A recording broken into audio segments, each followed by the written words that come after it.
They built 96 houses on my land, not by accident, on purpose. I inherited 47 acres in Colorado from my grandfather. Paid off and pristine. Went to visit the property for the first time in 3 years and found an entire subdivision where my forest used to be. Paved roads, street lights, families moving furniture into houses stayed. Paid $485,000 each for the HOA president, a woman who'd never worked an honest day but wore a Rolex like a badge. Told me to my face I was a deadbeat squatter trying to scam hard-working families. Said her lawyer confirmed the land was abandoned, so adverse possession made it legally theirs. She'd already deposited $16 million in pre-sub. Here's what I did. Absolutely nothing. Let them finish construction. Watch them landscape, paint, install pools. Then I walked into federal court with my grandfather's original 1971 deed.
Before I could argue, a white Range Rover pulled up. Out stepped Cassandra Whitmore. Mid-50s, Botoxed into a permanent look of mild surprise, wearing white linen. Problemble.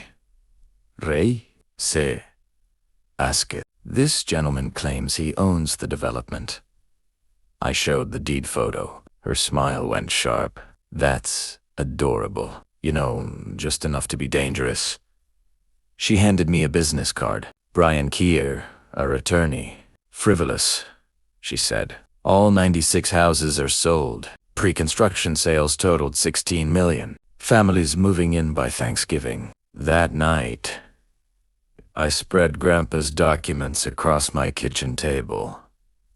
The 1971 D47 annual tax receipts, survey maps. Cassandra had threatened me, photographed my truck, and implied I was a criminal. I realized I now had everything I needed to bury her. I called Brian Keir. He offered $15,000. I needed a real lawyer, not a guy who handled my divorce. Lydia Chun. Her consultation fee was $500. I paid and prayed. Nuisance settlement for a quitclaim deed. I said no. Lydia listened to my story without interrupting, making perfect, handwritten notes. She reviewed tax receipts and deeds, then smiled slightly. Colorado, adverse possession requires 18 years of continuous hostile possession, and the squatter must pay property taxes. They've committed fraud. Her strategy: let them finish the houses, then file for declaratory judgment. We'd own 96 houses. Legal fees $40,000 to $50,000. Will win. Say, I had $12,000 in savings. September bled into October.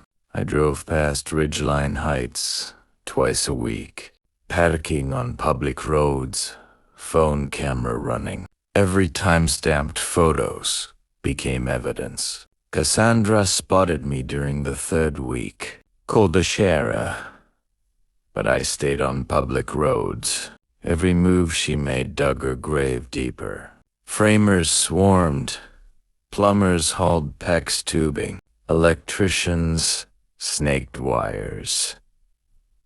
January 4th, 11 p.m. My daughter Emma texted, "Dad, did you get arrested?"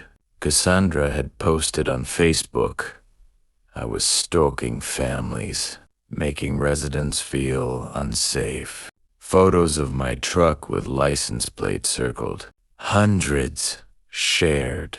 My kids were terrified. Lydia said, "Don't respond.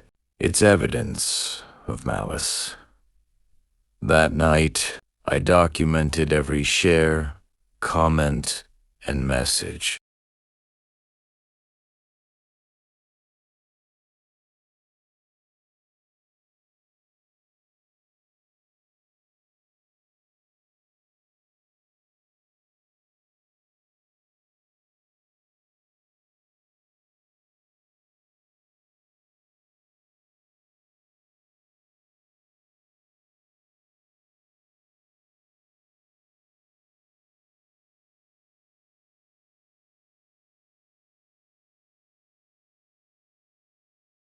LLC sold property without ownership.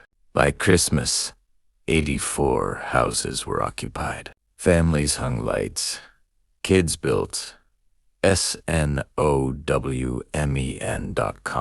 Court date, January 12th. Approach. We prepared for declaratory judgment. Trespass, fraud, unjust enrichment. Every completed house, every family moving in, strengthened our case. Cassandra's company had committed textbook fraud selling property they did not own. We uncovered the fraud. Ridgeline Development, financed by Ridgeline Capital Group, connected to Cassandra's family. Every false complaint, every threat, every smear was evidence. By January 12th, the court would see all 96 houses legally documented as mine. I realized Grandpa's note was right. Don't let the bastards take what's yours. This fight was far from over, but victory was within reach.